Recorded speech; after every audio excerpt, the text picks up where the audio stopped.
Hello, in this video I'll show you how to reset Gmail password on iPhone. Now it's a very easy process. Firstly, what you have to do is just simply open the Gmail application, then just simply click on the profile at the top right corner, and right over here just simply choose the correct profile from which you want to reset your Gmail password. So now what you have to do is, once you have selected that account, again click on the top right corner, and this time just simply tap on manage your Google account. And now when the Google account page will open in front of you, just simply scroll right over here and you will find the option of security. Just simply tap on this option.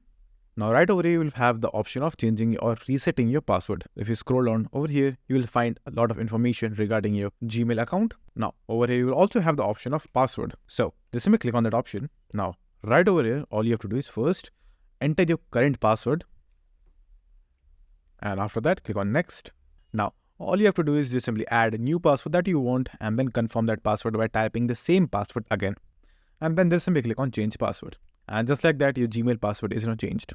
So that's it, and thank you for watching. And do like, subscribe to our channel, and take care.